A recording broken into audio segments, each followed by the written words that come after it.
मेरे प्यारे साथियों, आज के इस वीडियो में आप सभी का स्वागत है। जैसा कि आप सभी को मालूम है कि बीएचएल का आर्टिजन का रिजल्ट आ चुका है और डॉक्यूमेंट वेरिफिकेशन की डेट भी आ चुकी है। तो आज हम सभी बात करेंगे कि भेल का जो आर्टिजन का ग्रेड 4 का जो डॉक्यूमेंट वेरिफिकेशन है, तो उसमें डॉक्यूमेंट की लिस्ट क्या होगी, उसमें कौन कौन से डॉक्यूमेंट हमें चाहिए पड़ेंगे, कौन कौन से और किस फॉर्मेट में हमें ये डॉक्यूमेंट चाहिए पड़ेंगे, और ये जो अगर हमारे पास डॉक्यूमेंट नहीं है तो ये हमें कहाँ से बनवाना पड़ेंगे। तो ये सारी बातें आज हम करने वाले हैं। आज हम भेल के आर्टिजन की डॉक्यूमेंट लिस्ट में काफ़ी सारे डॉक्यूमेंट बताएंगे और उसमें कुछ डॉक्यूमेंट ऐसे भी होंगे कि बहुत ही इंपॉर्टेंट है, और कुछ डॉक्यूमेंट उसमें ऐसे होंगे कि हम बनवा लेंगे तो अभी काम नहीं आएंगे तो आगे काम आएंगे। यानी हम इसमें ऑल टू ऑल पूरे डॉक्यूमेंट्स कवर करेंगे। इसमें कुछ डॉक्यूमेंट आपको शायद अभी डॉक्यूमेंट वेरिफिकेशन में ना मांगे जाएं, लेकिन बाद में मांगे जाएंगे। तो हम जैसे अपन को डॉक्यूमेंट बनवाना ही है तो अपन एक साथ में पूरे डॉक्यूमेंट कवर कर लें ताकि हमें बार बार परेशान ना होना पड़े। आप सभी को एक बात तो मालूम ही होगी कि जो भी डॉक्यूमेंट्स मांगे जाते हैं वो 6 महीने से अधिक पुराने नहीं होने चाहिए। तो आप लोगों के पास जो भी डॉक्यूमेंट है मैं आपको बता दे रहा हूँ, जैसे जो रिन्यूअल होते हैं, जैसे मार्कशीट वगैरह तो रिन्यूअल नहीं होती है, ठीक है ना। आईटीआई की मार्कशीट रिन्यूअल नहीं होती है, ठीक है ना। जो डॉक्यूमेंट जैसे होते हैं आपका कास्ट सर्टिफिकेट वगैरह जो रहता है या जाति प्रमाण पत्र जो होता है, इसके रिन्यूअल होता है। ये पुराना नहीं होना चाहिए, अधिक पुराने नहीं। 5 साल पुराना है, 4 साल पुराना है तो नहीं चलेगा। मैक्सिमम 6 मंथ तक आपका कास्ट सर्टिफिकेट है, जैसे आय प्रमाण पत्र है, निवास प्रमाण पत्र है, तो ये आपका इतने से अधिक पुराना नहीं होना चाहिए। मैंने पहले ही आपको बता दिया। अब पहुंच चलते हैं डॉक्यूमेंट लिस्ट में। तो देखिए मैंने डॉक्यूमेंट लिस्ट बना रखी है। इसमें साथियों कुछ डॉक्यूमेंट्स ऐसे भी हो सकते हैं जो शायद काम में ना आए और शायद आ भी जाएं, लेकिन कुछ डॉक्यूमेंट्स इसमें ऐसे हैं जो आपको कंपलसरी है। मैं बताता जाऊंगा, कुछ एकदम कंपलसरी है। तो देखिए पहले नंबर पे जो लिखा हुआ है एक्नॉलेजमेंट स्लिप। ये एक्नॉलेजमेंट स्लिप क्या होती है? ये एक्नॉलेजमेंट स्लिप होती है जब हम फॉर्म भरते हैं, फॉर्म अप्लाई करते हैं, तो ये प्रिंट आउट निकलता है, उसको आपको लाना है, ठीक है ना। भले वो मांगी ना जाए, ठीक है, लेकिन आपको एक्नॉलेजमेंट स्लिप लेके आना है। जो वेरी इंपॉर्टेंट है, कंपलसरी है, वो ये आपको 100% लाना है। जो 100% लाना होगा उस पर मैं सर्कल करता जाऊंगा, और जो आपको लाना है ज़रूरत पड़ भी सकती है, नहीं भी पड़ सकती है। क्योंकि देखिए जब हम लोग फॉर्म भरा करते थे 10 से 15 साल पुरानी, जब हम लोग गए थे डॉक्यूमेंट वेरिफिकेशन के लिए बीएचएल में, तो वहाँ पर ये सारी चीज़ें मांगी गई थी। कंपलसरी जो चीज़, देखिए ये कंपलसरी है। जो आप शॉर्ट लिस्ट हुए हैं, कल रिजल्ट आया है, तो उसमें जो आपका कॉल लेटर डाउनलोड हो रहा है एक, उसको आपको फिल करना है पूरा। उसमें एक कॉर्नर पे फ़ोटो चिपकाना है, आप लोगों ने देख लिया होगा। लेटेस्ट फ़ोटो चिपकाना है, पुरानी कोई बहुत ज़्यादा पुरानी फ़ोटो नहीं लगाना है, उसको फिल करना है पूरा। कुछ उसमें ऑफिस वर्क का है वो छोड़ देना है आपको, जो नीचे आपको भरना है वो आपको भर के लाना है। तो ये बहुत ही इंपॉर्टेंट कंपलसरी। इसके बाद तीसरा भी बहुत ही इंपॉर्टेंट एवं कंपलसरी है, ठीक है। इसके अभी मैं लास्ट में फॉर्मेट भी दिखाऊंगा मैं, क्योंकि मेरे जो थे डॉक्यूमेंट्स, मैं अपने डॉक्यूमेंट से आपको फॉर्मेट दिखा दूंगा। पहले मैं लिस्ट बता रहा हूँ। 10th की मार्कशीट एंड सर्टिफिकेट। अब देखिए कई लोगों को ये होगा कि भैया मार्कशीट क्या होती है, सर्टिफिकेट क्या होता है। देखिए ये मार्कशीट है बीच में, देखिए ये बीच में मार्कशीट लिखा हुआ है और ये सर्टिफिकेट लिखा हुआ है। कई बोर्ड ऐसे होते हैं, MP board, Bihar board, Rajasthan board, उसमें मार्कशीट अलग आती है, सर्टिफिकेट अलग आता है। कई बोर्ड ऐसे होते हैं जैसे मार्कशीट और सर्टिफिकेट साथ में आता है। विश्वास मानिए जब मैं ज्वाइनिंग करने गया तो मुझे खुद पता नहीं था कि ये मार्कशीट और सर्टिफिकेट ये अलग अलग होता है। तो मुझे बहुत ही परेशानियों का सामना करना पड़ा। तो मैं जो परेशानियों का सामना करना पड़ा मुझे, वो आपको नहीं करना पड़ेगा। मैं अभी फॉर्मेट दिखाऊंगा मार्कशीट का और सर्टिफिकेट का। यदि आपने, देखिए इसमें मैं टिक लगाऊंगा, यदि आपने 12th का फॉर्म भरते समय खोला था तो आपकी 12th की मार्कशीट चाहिए और आपको सर्टिफिकेट चाहिए। यदि आपने 12th का मार्कशीट सर्टिफिकेट नहीं खोला था तो आपको ये लाने की ज़रूरत नहीं है, ना बताने की ज़रूरत है, क्योंकि आपने फॉर्म भरते समय इसको बताया ही नहीं कि हमने 12th किया कि नहीं किया। आप एक एक बात को बिल्कुल गौर करके सुनिए, समझ करके सुनिए, अन्यथा आपका डॉक्यूमेंट वेरिफिकेशन गलत हो जाएगा, आप दिक्कत का सामना करना पड़ेगा। इसके बाद ये बहुत ही कंपलसरी है, ये तो आपको लाना ही लाना है। क्या? आईटीआई की मार्कशीट और एनटीसी सर्टिफिकेट। मार्कशीट, देखिए मार्कशीट इसमें भी अलग लिखा हो, एनटीसी, एनटीसी का मतलब होता है नेशनल ट्रेनिंग सर्टिफिकेट। इसका भी मैं फॉर्मेट दिखाऊंगा, मार्कशीट भी दिखाऊंगा, सर्टिफिकेट भी दिखाऊंगा। तो ये बिल्कुल कंपलसरी आपको लाना ही पड़ेगा। इसके बाद ये भी आपको कंपलसरी लाना पड़ेगा अप्रेंटिस सर्टिफिकेट, जिसे हम NAC कहते हैं, नेशनल अप्रेंटिस सर्टिफिकेट, इसका भी फॉर्मेट मैं अभी आपको दिखाऊंगा। चलते हैं नेक्स्ट स्लाइड पर। देखिए इसके बाद आता था एक्सपीरियंस सर्टिफिकेट, तो इसमें मैं टिक लगाऊंगा।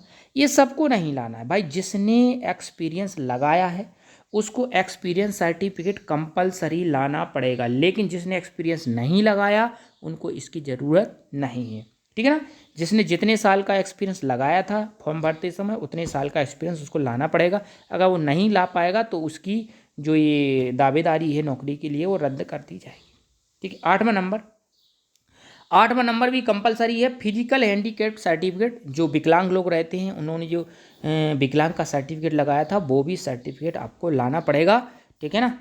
जैसा भी बनता हो, मुझे इसके बारे में ज़्यादा जानकारी नहीं है, लेकिन जो हैंडीकैप बंदे होंगे वो जानते होंगे। इसके बाद देखिए इसकी कंपलसरी ज़रूरत वैसे मांगते हैं, नहीं भी मांगते हैं तो आधार कार्ड आपको लाना है साथ में, और ये सारे के सारे डॉक्यूमेंट आपको ओरिजिनल लाना पड़ेंगे। ओरिजिनल के साथ साथ आप इसकी 2 कॉपी प्रिंट आउट करा लेना, रख लेना।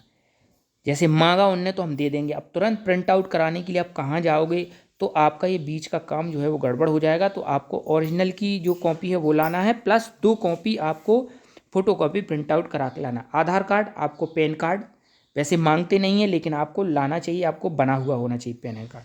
इसके बाद जो 100% आपको लाना है वो लाना है कास्ट सर्टिफिकेट, ठीक है ना। अब कास्ट सर्टिफिकेट देखिए SC ST और OBC और EWS, ठीक है ना, EWS, ये 4 लोगों का कास्ट सर्टिफिकेट बनता है। SC ST के लिए तो आय प्रमाण पत्र की कोई ज़रूरत नहीं है, ठीक है ना, क्योंकि SC ST का सभी लोगों का कास्ट सर्टिफिकेट बनता है, चाहे उसकी आय जो है 50 लाख हो, चाहे वो 20 लाख हो, चाहे 5,000 हो, चाहे 10,000 हो, सभी का SC ST का सर्टिफिकेट बनता है। तो उनका एक कास्ट सर्टिफिकेट बनेगा, वो मैं फॉर्मेट अभी बता दूंगा आपको। इसके बाद अब रही बात किसकी, OBC वालों की। तो OBC वालों को देखिए एक होता है नॉन क्रीमिलियर, एक होता है क्रीमिलियर, ठीक है ना।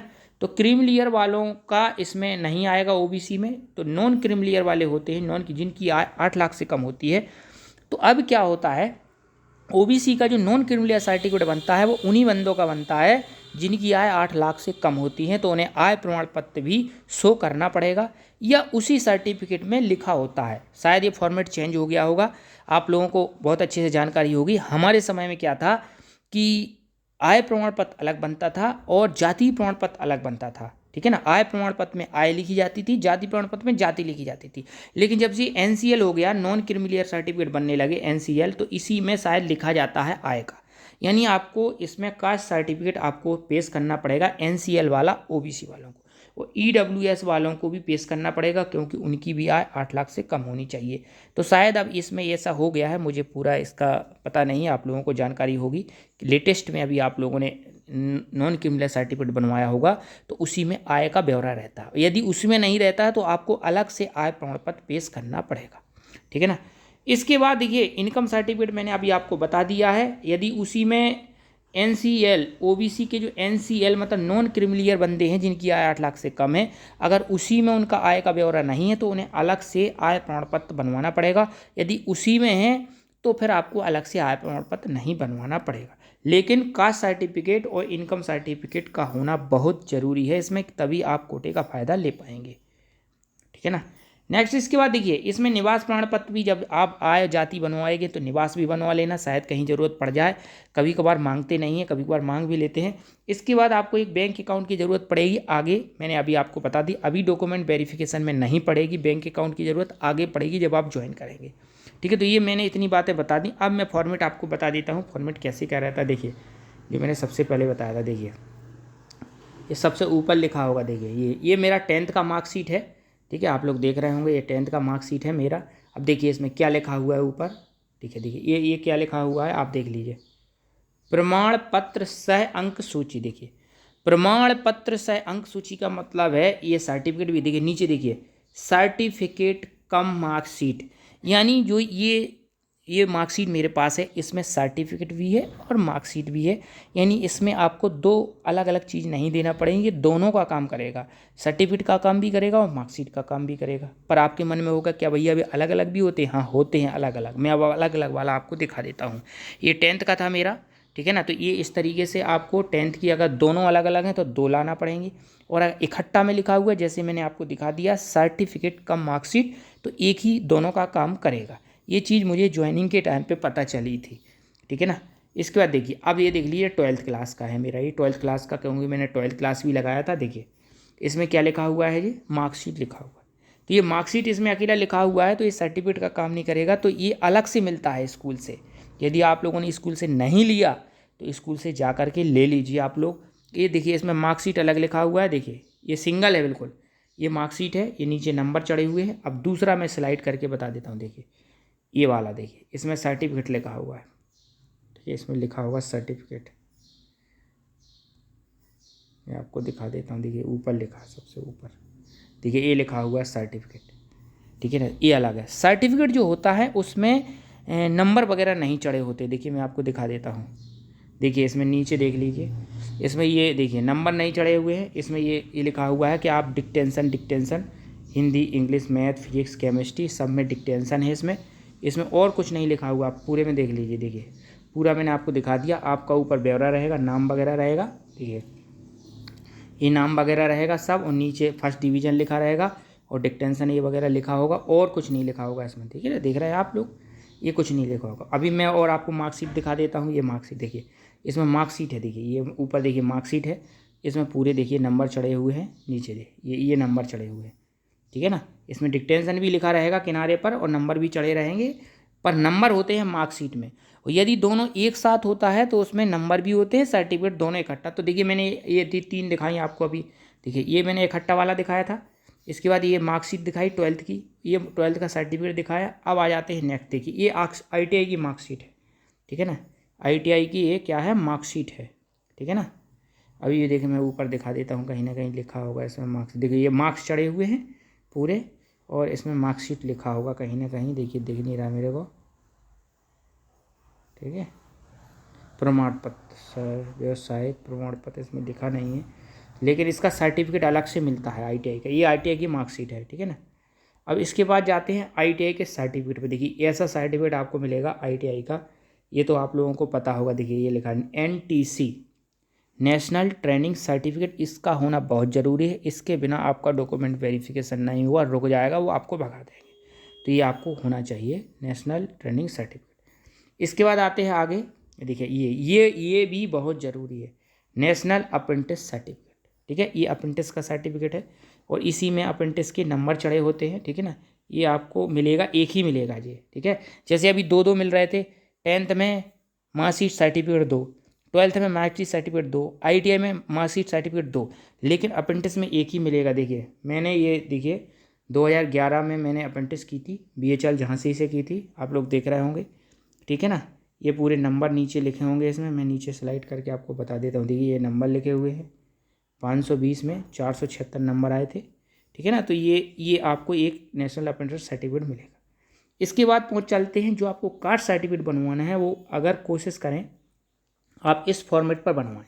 जो कास्ट सर्टिफिकेट बनेगा OBC वालों का, नॉन क्रीमिलियर का, तो आप इस फॉर्मेट में बनवाएंगे तो ज़्यादा बेस्ट रहेगा। ऑनलाइन वाला फॉर्मेट रहता है, ये फॉर्मेट देखिए, ये लिखा हुआ होना चाहिए ऊपर। अगर ये लिखा हुआ होगा तो आपको डॉक्यूमेंट वेरिफिकेशन में OBC, SC, ST और EWS को ज़्यादा दिक्कत नहीं आएगी। क्या लिखा हुआ होना चाहिए, भारत सरकार के अधीन, देखिए ये लिखा हुआ है, पढ़ो, भारत सरकार के अधीन पदों पर नियुक्ति हेतु आवेदन करने वाले अन्य पिछड़ा वर्ग द्वारा प्रस्तुत किए जाने वाला प्रमाण पत्र, ठीक है। तो ये पिछड़ा वर्ग वालों के लिए पिछड़ा वर्ग हो जाएगा, और ये चीज़ देखो यही फॉर्मेट मिल जाएगा SC, ST वालों के। उसमें लिखा होगा भारत सरकार के अधीन पदों पर नियुक्ति हेतु आवेदन करने वाले अन्य SC, ST के लिए जो भी हिंदी का शब्द होता है, SC, ST द्वारा प्रस्तुत किए जाने वाला प्रमाण पत्र, या EWS द्वारा प्रस्तुत, तो उस ये फॉर्मेट सभी के लिए अवेलेबल होता है तहसील में, वहाँ से आप इस फॉर्मेट को लेंगे, ठीक है ना।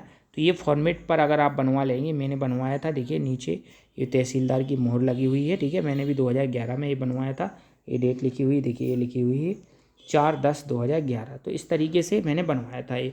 तो ये आप बनवा लेंगे तो ज़्यादा बेटर रहेगा। और अगर आप दूसरा भी ऑनलाइन वाला बनवा लेते हैं तो वो भी चलेगा, लेकिन ये फॉर्मेट मुझे अच्छा लगा। और ये उन्होंने देखा जब ज्वाइनिंग करते समय या डॉक्यूमेंट वेरिफिकेशन करते समय, तो उन्होंने कुछ भी नहीं कहा, और डॉक्यूमेंट वेरिफिकेशन हो गया। तो दोस्तों ये मैंने डॉक्यूमेंट बताए, इसमें कुछ डॉक्यूमेंट मैंने एक्स्ट्रा भी बता दिए, लेकिन जब आप एक डॉक्यूमेंट बनवाने जाएंगे तो दोनों बनवा लेना, शायद आगे काम आए। प्लस इसमें कुछ मैंने इंपॉर्टेंट डॉक्यूमेंट भी आपको बता दिए, और कुछ अगर डॉक्यूमेंट मिस हो गए होंगे तो वो भी आप करवा लेना। मैंने कोशिश की आप लोगों को बताने की फुल। वीडियो अच्छा लगे तो फिटर फाइटर चैनल को सब्सक्राइब करें। फिटर फाइटर चैनल ITI वाले बच्चों की मदद करता रहता है, जो भी ITI के बाद जॉब की तैयारी करते हैं, अप्रेंटिस करते हैं, तो उनके लिए छोटे मोटे वीडियो बनाता रहता है ताकि आप लोगों को कोई दिक्कत ना हो। तो मस्त रहें, स्वस्थ रहें। जय हिंद, जय भील, जय भारत।